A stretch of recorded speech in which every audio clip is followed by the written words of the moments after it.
contoh tanwin bertemu dengan nun seperti kita simak.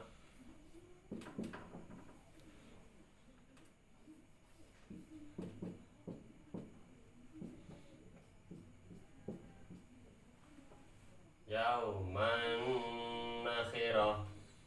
Kita simak ke sini ada tanwin yang berhadapan dengan nun. Maka cara bacanya itu diidghamkan dan dengung. Yauman nakhirah, seperti itu. Lanjut, contoh tanwin yang bertemu dengan mim. Tanwin yang bertemu dengan mim seperti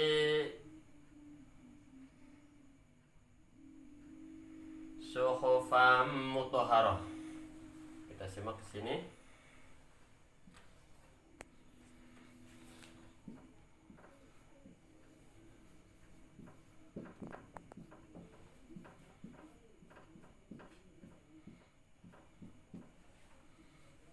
Tertulis suhufan mutahharah. Sehubungan ada tanwin di sini yang bertemu dengan mim, sedangkan mim itu salah satu huruf idgham bi gunnah, maka harus diidghamkan dan dibaca dengan dengung.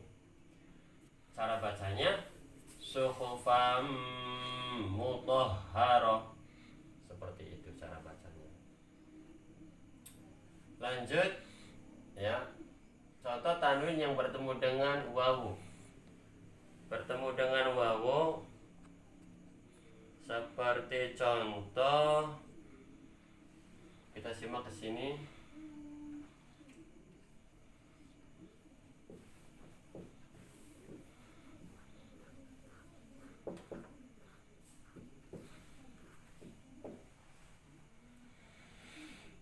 Tertulis hudan warahmah. Hudan kok nanggone alif bengkok. Alif bengkok, hudan. Oh ya, maaf. Alif lagi, maaf ya. Terima kasih sudah mengingatkan. Karena manusia itu ada lupa. Hudan warahmah. Ya.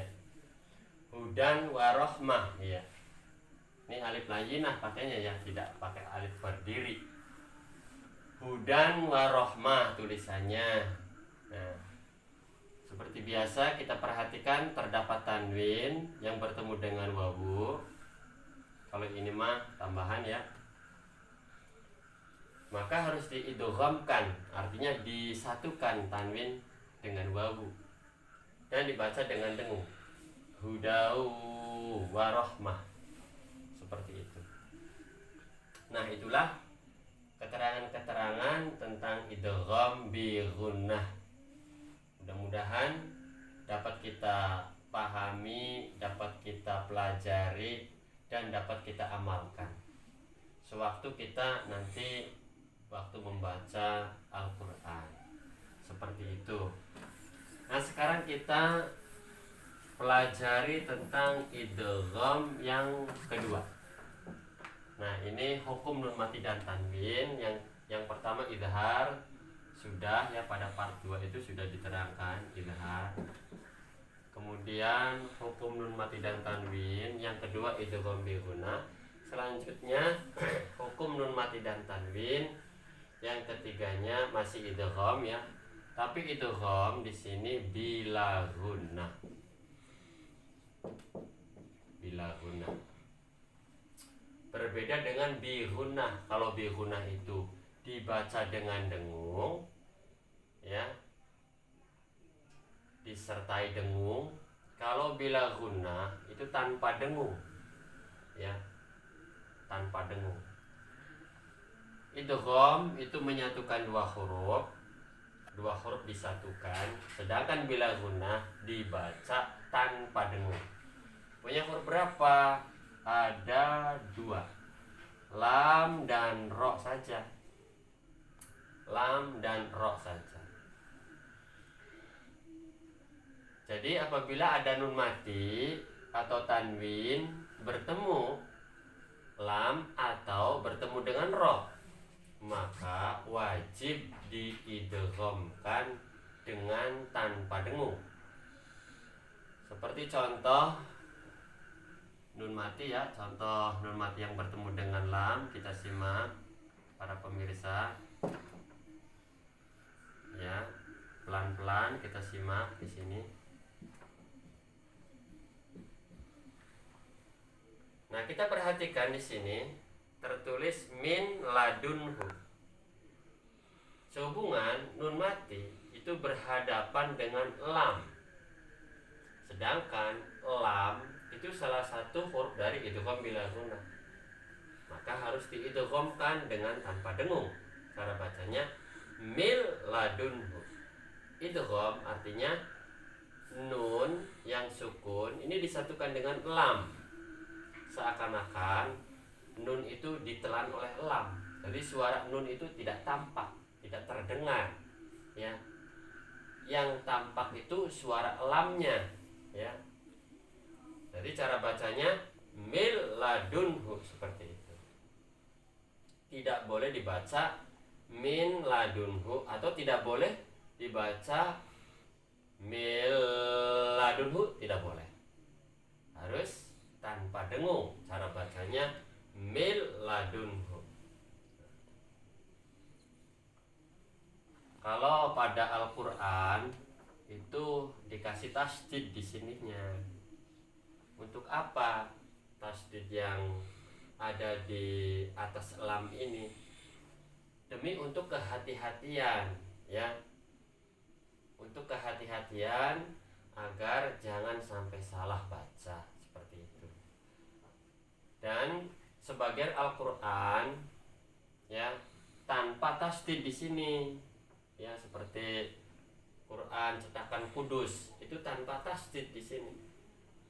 Nah, kita kalau baca bingung kalau tidak belajar ilmu tajwid.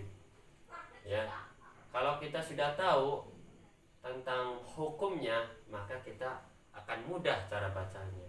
Mil ladunhu, seperti itu bacaan idgham bila gunnah. Contoh nun mati bertemu dengan ro, ya, para pemirsa, kita simak di sini.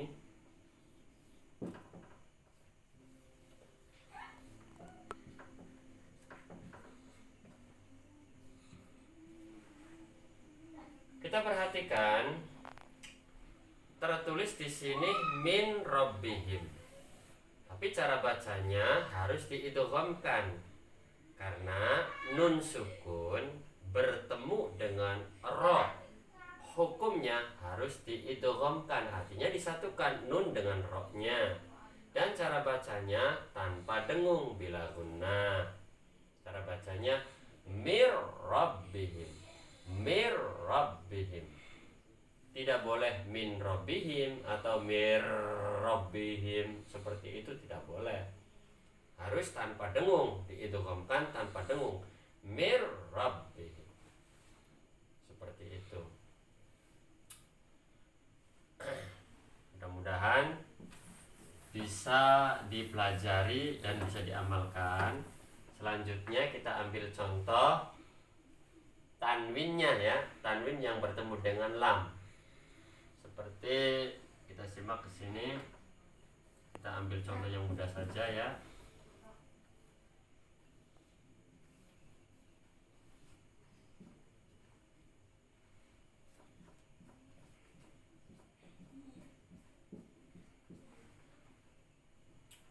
Nah, kalau kita perhatikan tulisannya itu rahmatan lil alamin.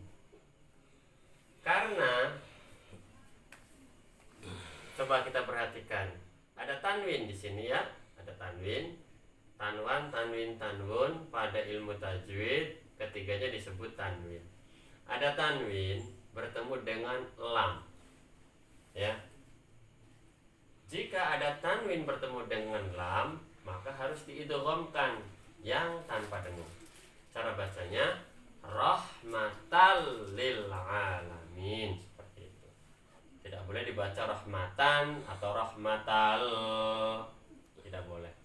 Harus jelas, ya, maksudnya tanpa dengung, ya, diidghamkan tapi tanpa dengung.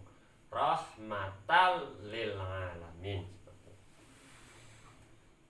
Dan kita simak ya tanwin yang berhadapan dengan ro, ya seperti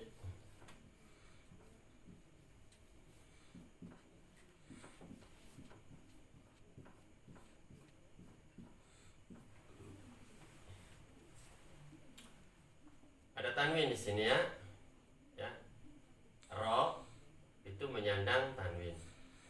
Tanwin di sini bertemu dengan ro ya di depannya ini maksudnya ya tertulis ghafurun rahimun, tapi cara bacanya ghafurur rahim. Kalau pada Al-Qur'an itu ada tasdidnya di sini. Nah, tasdid ini fungsinya untuk apa? Untuk memberitahu bahwa harus diidghamkan. Ini untuk kehati-hatian saja ya, padahal aslinya ini tanpa tasdid aslinya. Seperti itu. Kalau kita ya menemukan Al-Qur'an yang tanpa tasdid, kita pun tidak bingung bacanya. Ya, tetap kita berpegang dengan ilmu tajwid. Jika ada tanwin bertemu dengan ro, maka harus diidghamkan tanpa dengung. Cara bacanya Ghafurur Rahim, seperti itu. Nah, itulah tadi para pemirsa pelajaran tentang hukum idgham. Hukum idgham pada bab nun mati dan tanwin. Mudah-mudahan bisa memberi pencerahan kepada kita yang ingin mempelajari tentang ilmu tajwid. Jangan lupa monggo bebarengan mensubscribe channel ini.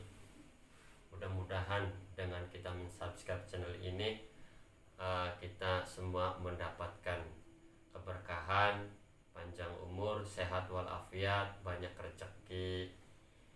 Ya, kami ingatkan lagi bila para pemirsa mendukung channel ini